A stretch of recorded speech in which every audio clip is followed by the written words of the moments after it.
Echo, 1912. Ben leaned back in his chair, resting his paws on a handy barrel. These were the times he liked on the night shift. No trains in for a while, everything done after the last one, and the heat of the day had faded.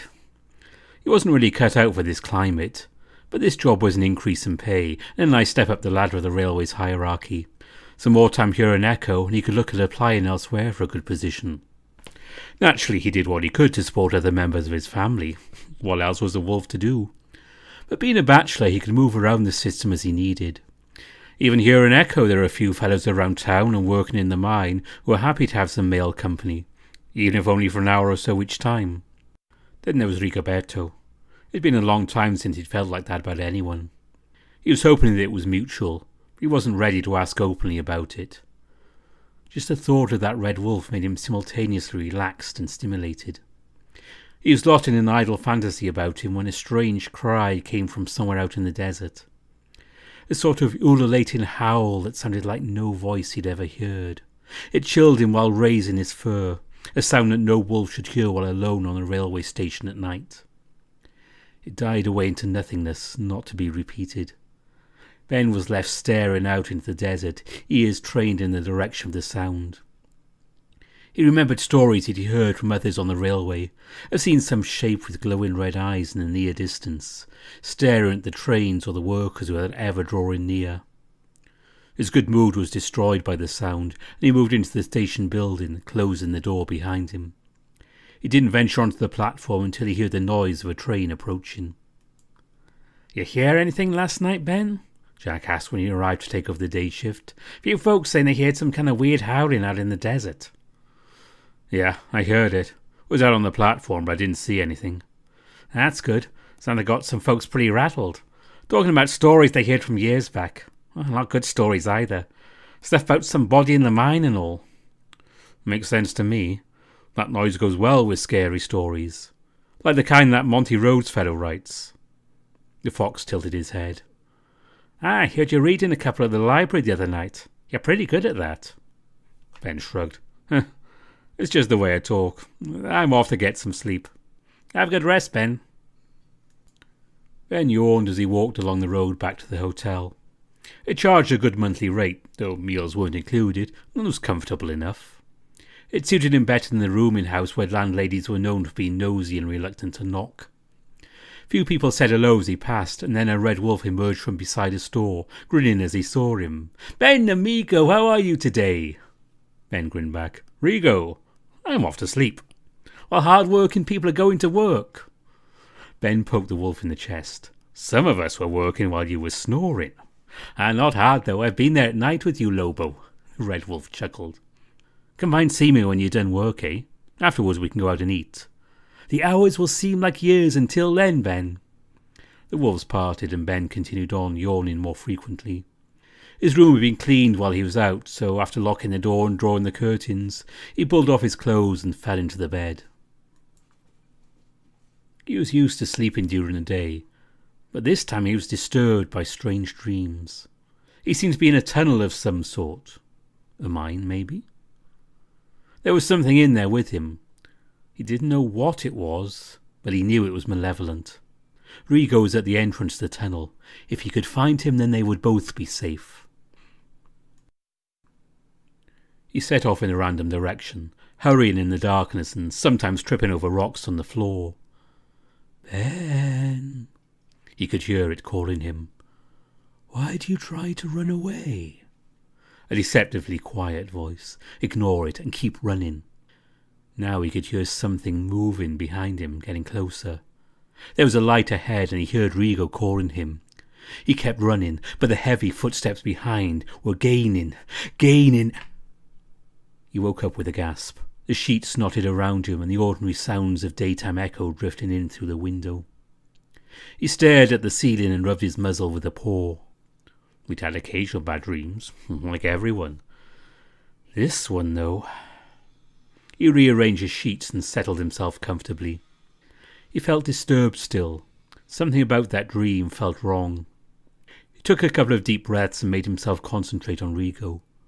The way the sun glinted on his fur, the way he looked when he was sleeping. The images calmed him and allowed him to get back to sleep. Rigo helped him get rid of the last vestiges of disturbance when he arrived. Ben lay on the bed with Rigo's arms around him, feeling safe with the red wolf so close. He took a deep breath and let it out slowly, causing his friend to turn his head. "Everything fine, amigo?" he asked, his nose just touching Ben's. "Yeah, just had a bad dream before you came. I'm good now." Rigo stroked the top of Ben's head. "See, I am good for you." His tone became more serious. "You do not normally complain of bad dreams. This one was special." He licked Rigo's nose. "Now, as much as I like lying here with you, I need breakfast. Fancy some supper? I like a wolf who thinks with his stomach." He ate at Taqueria Marie, Rigo's favourite. He said that she made the best chilaquiles he'd ever had. Ben had acquired a taste for Mexican food before moving to Echo, but Rigo had steered him on to new and hotter meals. The coyote who ran the place came out to greet them like old friends. "How are my boys tonight? You are looking a little skinny, Rigoberto." Rigo, who, while not fat, had plenty of muscle, laughed. "You always tell me that, Marie, because it is true. Now, what can I get you?" Rigo ordered migas with egg and refried beans for Ben and chilaquiles for himself. "How would you ever eat if you were alone, Lobo?" he said as they walked to a quiet table. "There's always bread and cheese around." Rigo acted as if he'd been stabbed, causing Ben to grin at him. The meal was excellent as always, the two wolves chatting about a range of things as they ate. All too soon it was time for Ben's shift to start, and Rigo walked with him to the station before heading off on his own. The red wolf had crossed the tracks when he turned to see Ben standing alone on the platform, out of hearing distance. "Se parece que estoy loco, porque te amo, Lobo." Ben's night started with the arrival of a late-running train. He didn't mind the extra work as it kept his mind off other things. Rigo had kept him upbeat, but now he was gone, Ben realised how much the noise from the previous night and the strange dream he'd had were bothering him. He was not looking forward to spending most of the night alone. Sometimes friends would drop by early in the shift, but it wasn't guaranteed. If Rigo wasn't working, he'd also be by during the quietest times, but he was needed at work the following morning. There were a few travellers boarding and alighting, but a large number of parcels, which allowed Ben to stay busy and inside for some time. That done, he set some coffee on the stove and went outside to check on things. He felt his fur standing up as he reached the doorknob and growled at himself for being stupid. As he expected, there was nothing strange or threatening out there. He knew there would be a couple of other railroad workers not far away, and maybe a hobo or two, so he wasn't completely alone. It was just his imagination. One of the things you learned working alone at night was to keep it on a tight leash. Though hearing any music on a night shift immediately set his mind to thinking of the Pine Mountain musicians. Satisfied that all was good and knowing that the coffee would be ready, he went back inside. There was a note under his mug when he went to pour the coffee. "A fine cherry pie in the cupboard. Made everyone leave a piece for you, Jack." As promised, the pie was present and very good. Ben ate it slowly, ears always poised to hear any sounds from outside the room. There were no trains scheduled, but that didn't always mean anything. Random townsfolk would drop in, and sometimes there'd be someone unwanted prowling the platform. Nothing disturbed him, though, and he finished his coffee in peace. The night continued uneventfully until sometime after the 2:30 a.m. freight had passed through. It was too important to stop at Echo, but sometimes parcels were literally dropped off. This time there was nothing, and after Ben had waved for the conductor as the train headed off, he noticed that one of the oil lamps was almost out. He unhooked it and crossed the tracks to where the oil hut was located. As he stepped inside, he caught a fast movement out of the corner of his eye. His ears swiveled and his muzzle snapped round. There was nothing to see or hear. He stood there for a minute, all senses on alert, but still nothing. He refilled the lamp and set it back in place, standing around for some time. His body was still, but his ears were turning, locating all the noises normal to the desert and station at night. Nothing was out of place, but his fur still wanted to rise. Quietly humming a tune, he made his way back to the station building, this time checking everywhere to make sure he was alone. The following day, he slept late and was woken by Rigo banging on the door. "Ben, levantate, Lobo!" Fearing the worst, he scrambled out of bed and hurriedly pulled the door open, resulting in Rigo bursting in. "What is it?" "Great news, amigo. There's a lucha libre match here tomorrow. El Santo Tigre will be fighting." The Red Wolf was almost bouncing up and down in its excitement. "Who?" "Aye, the greatest luchador ever, gringo. We must go and see him." "Sounds like fun." "Fun?" Rigo gave him a withering look. "It will be amazing, and you do not work tomorrow. Come, we must get tickets now." Rigo, I should get my clothes on first." Rigo almost dragged Ben along so they get their tickets, and Ben promised to line up early the following day so they could get a good seat. He was dreading having to stand around in the sun, but Rigo was so happy about it he couldn't refuse. They ate at the Carria Marie again, which was buzzing with the news. Ben left Rigo talking about the luchadores and walked to the station, knowing that he'd hear more about it when Rigo turned up later. Things were quiet there, so he was able to have a word with Jack before the Fox left for the day. "Hey, Jack. Did anyone notice anything when you all started this morning?" The Fox gave him a long look. "Henry swears he saw something around the cars in the yard when he first went out, and Mary's convinced that something was looking at her through the window." "A hobo?" "Nah, she thought he had glowing eyes." "You see something last night?" "I'm not sure. I might have. More a feeling that something was here." "Watch out for yourself, Ben. You're almost alone here at night. And some of those stories I heard, enough to make your fur crawl off." "I'll be good, Jack. I've been staying in a lot of the time." It seemed that a few people had decided to call in at the station that evening. A few errands apparently needed doing. Doc Evans came by to meet his wife off the late stopping train, and, of course, Rigo turned up when things had calmed down.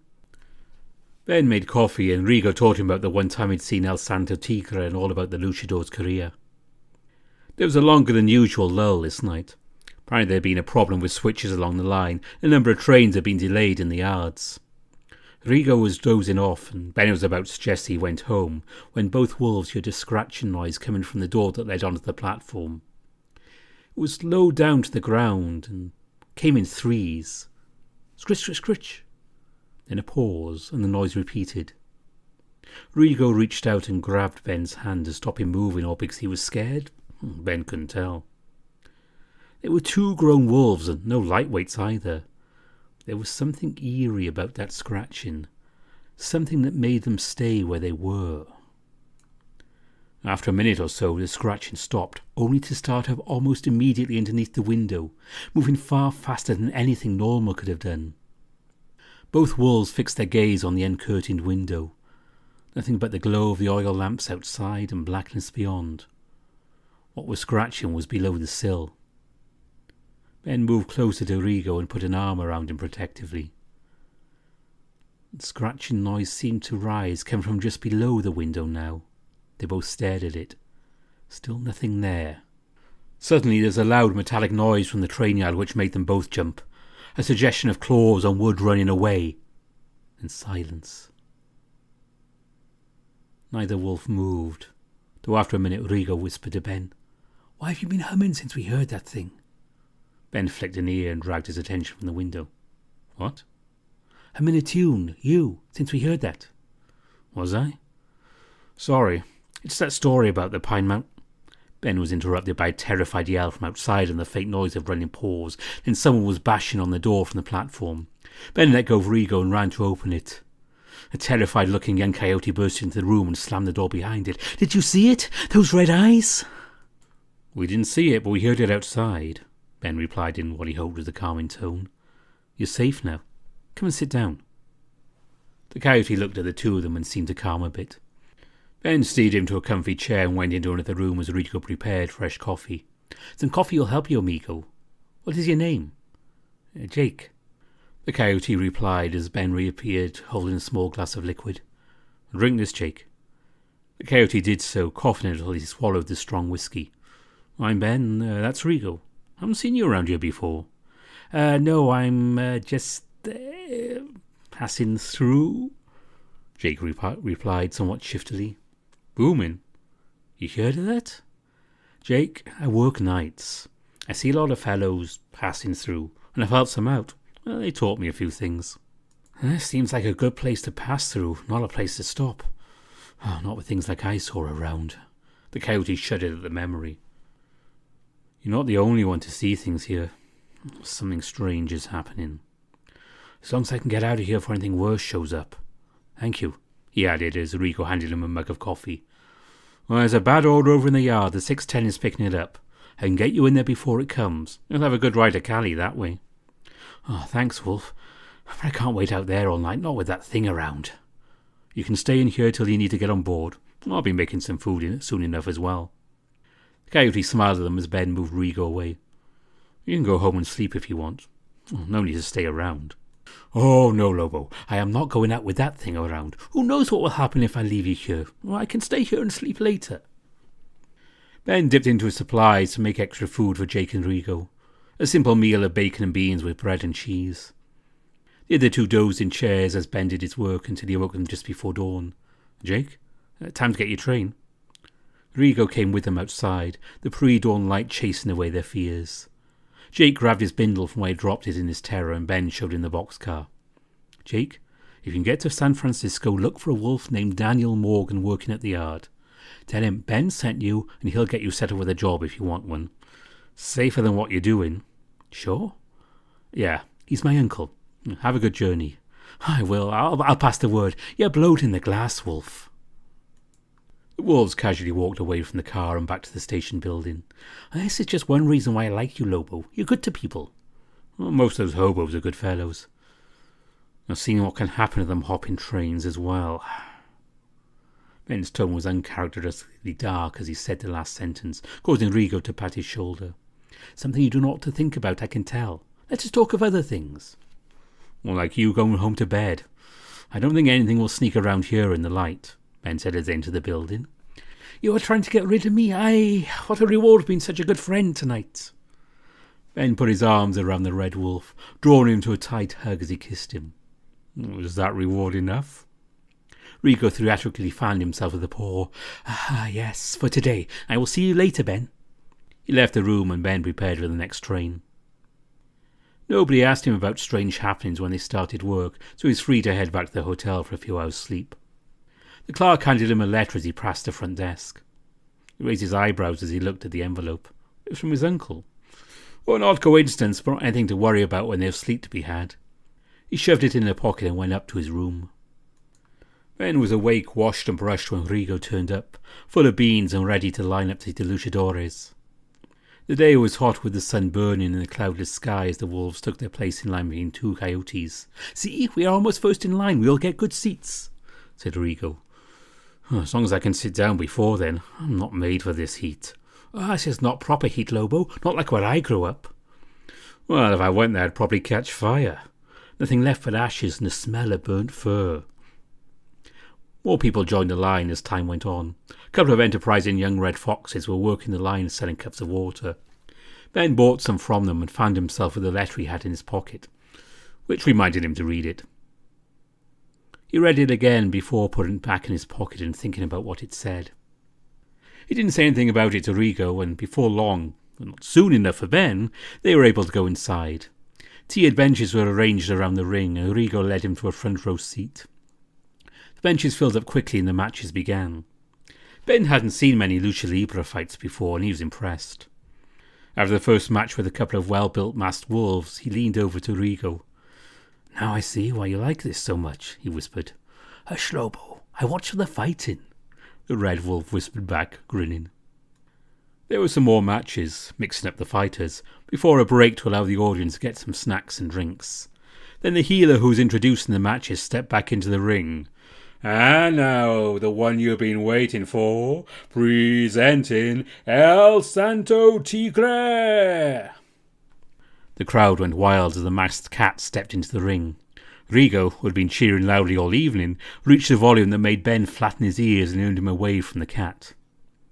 Then the first match began, and Ben agreed with Rigo that El Santo Tigre was something special. The cat won his first match handily, resulting in cheers of Tigre, Tigre, Tigre from the crowd. Cheers that got louder after every win as the cat took on all comers. Eventually, the matches came to an end and all the luchadores came into the ring to take a bow. Most of the audience were on their feet and the luchadores took the time to go round the front row, shaking paws and patting youngsters on the head. Rigo took the opportunity to talk to El Santo Tigre in a rapid flow of Spanish that Ben was completely unable to follow. The luchador grinned and replied before moving on to shake hands with Ben and the rest of the row. Afterwards, the wolves stepped out into the slightly cooler night, Rigo still buzzing with excitement. "What a great night, amigo! What should we do now?" "El Tigre Rock?" "Yes!"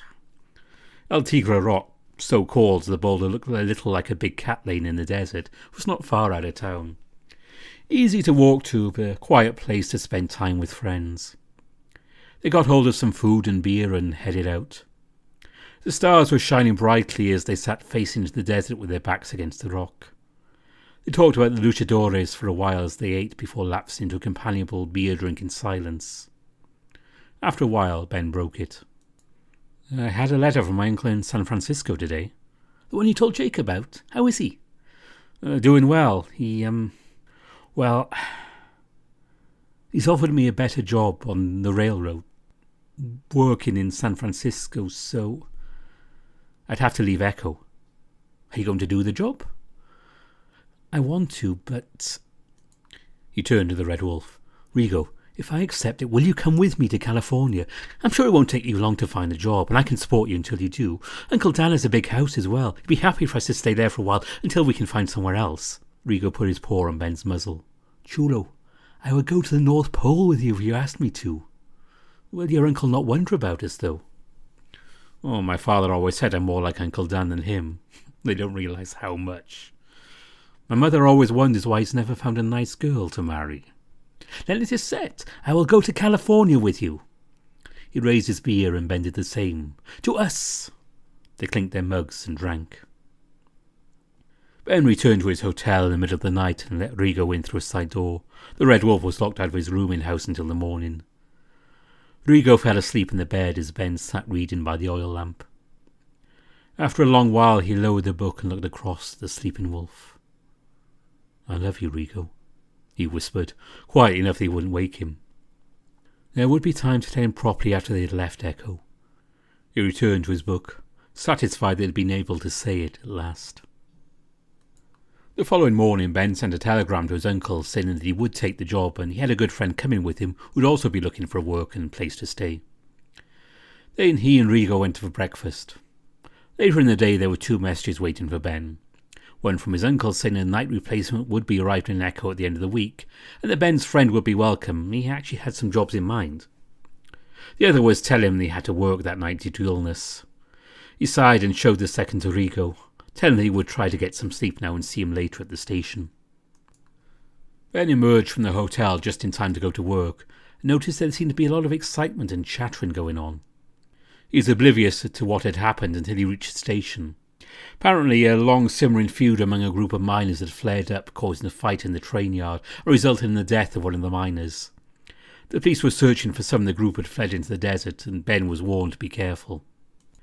The schedule for Sunday nights was different, so Ben spent some time reading through it, making sure that he knew what was coming through. The first few hours were quiet, so he was grateful that Rigo turned up to keep him company. The Red Wolf left just before the 11 p.m. freight arrived as he needed sleep before work the next day. Ben dealt with the freight and informed the engineer about the miners in the desert. Jake was lucky he'd left a couple of nights ago. He'd have had a much harder time hopping on the train this evening. No sooner had the train left and the passenger one came through from the other direction. No one got off, but the engine did take on water, and Ben once more gave the message about the miners. The engineer reported seeing what looked like a fire and figures in the desert. It had been a brief glimpse. Ben noted it and let the train on its way. Now began another quiet spell. He'd remembered to bring a book and so had something to pass the time. It was probably around 2 a.m. that he heard faint noises as if something was moving round outside. He listened for a while to try and work out what it was, then suddenly there's a noise of something falling and glass breaking. Well, that could have been one of the oil lamps. He ran out onto the platform, grabbing a spike for defence as he did so. There was a broken lamp on the platform, but fortunately the oil hadn't ignited and the lamp was out. He scanned the platform with eyes and ears, but nothing was there. Looking across at the yard, he also saw nothing. So much nothing that it took him a moment to realise it was just a void. No stars, no glints of light off rails and cars. Just solid blackness. The door slammed behind him, and when he tried to open it, he found it was locked. He moved along and tried another door that he knew was never locked when anyone was on duty. It too refused to open. Some sense made him turn around to see that the blackness was approaching him, eating the station as it came. There was a glimmer of firelight or something coming from the yard now, and a voice calling, "Ben, Ben, this way, Ben." The nothingness was approaching from the other side now, forcing him towards the yard and the calm yet untrustworthy voice. Gripping his spike, he moved slowly towards the light, unconsciously humming a tune he had learned as a cub. As he crossed the tracks, he turned around to see that the station building was gone. Nothing but blackness was there now. No signs of lights in the town either. Ears swiveling and eyes darting, he moved on, feeling the darkness pressing in on all sides. "Closer, Ben," the voice said. It seemed to be coming from the fire. There was no sign of anything that could be speaking. Pushed on by the blackness, he was near the fire when something hit the back of his head, knocking him to the ground. Still gripping the spike, he twisted around to see a wild-eyed weasel holding a club. "More blood!" The weasel screamed, his voice cracking as he brought the club down towards Ben. Ben easily dodged the blow, but then the weasel jumped on him, trying to get his hands around the wolf's neck. Ben grabbed his forearms. Normally he'd have no problem defeating an opponent like this, but the weasel's strength was beyond normal. He shifted his body and brought up a knee into the weasel's groin. The weasel screeched and collapsed onto Ben, who pushed him off and quickly got back to his paws. They were surrounded by the darkness, so he could not see anywhere to run, and the weasel was obviously not to be reasoned with. He managed to grab the club and throw it into the darkness, keeping a tight grip on the spike. The weasel started circling him, Ben turning to keep him in view all the time. There was a rushing sound and Ben felt a pain in his side. Impossibly, the club had flown in from the darkness to hit him and now rebounded straight into the weasel's hand. The weasel grinned at Ben, a grin that would get its owner a one-way ticket to the madhouse. "It needs more blood," the weasel rasped. "You should never have come here, wolf." With a sudden burst of speed, the weasel picked up a rock and hurled it at Ben's head. He managed to duck, but the edge still cut through the fur. The pain distracted him enough for the weasel to jump on him. Ben was much heavier than the weasel, so he kept on his paws. In desperation, swung the spike at the weasel's head. The spike connected with a thud, but the weasel just laughed maniacally and retaliated by bashing its club into Ben's balls. The wolf dropped to the ground and the weasel jumped off before bringing the club back down on his head. Ben was dazedly aware that he was on the ground with some kind of metal bar against his chest, but the pain and his confused state didn't allow him to move.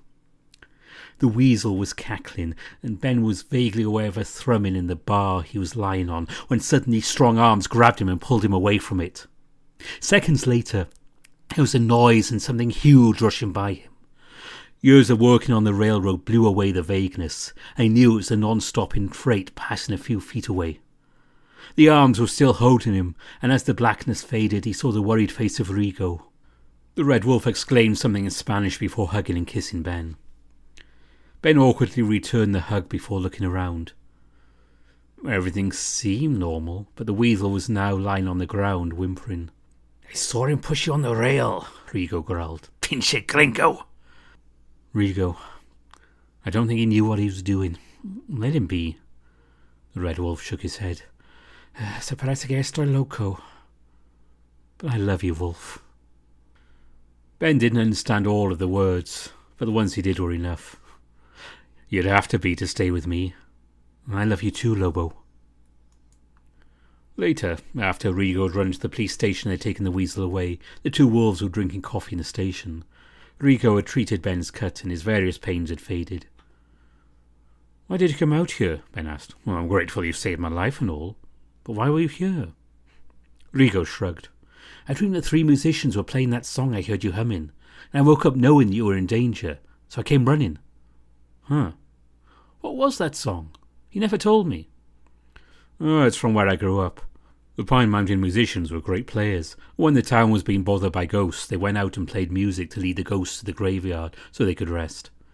Every fall, they would go out into the woods to play for the ghosts on one night. Even when the others had died, the last one went out for the night to play for his friends. That song is one they always played, and the last musician's last words were that if anyone from our town was in danger, they should sing that song, and the Pine Mountain musicians would come to help. The two of them were on the station the following Monday in daylight. The weasel had been identified as the killer and also now certifiably insane. Ben had given the police an edited version of the events of that night, but as there would be no trial, no one cared much about it. The wolves had said their goodbyes and promised to write. Jack was waiting on the platform with them. "Yeah, still working with the railroad, Ben. That's a good thing. My wife has been talking about California. Maybe put in a word for me when you get there?" "I will, Jack. Trust me." The fox helped them load their luggage when the train arrived and waved them off as it departed. When it rounded a curve and the station was out of sight, Ben sat back in his seat and sighed. "Something wrong, Chulo?" No, I'm just relieved to be away from there. You know, I've never left a place knowing I never want to go there again." "We should never go to Echo again, Lobo." "No, I've had enough of it. I just hope that nobody else there has to go through something like that. Ever."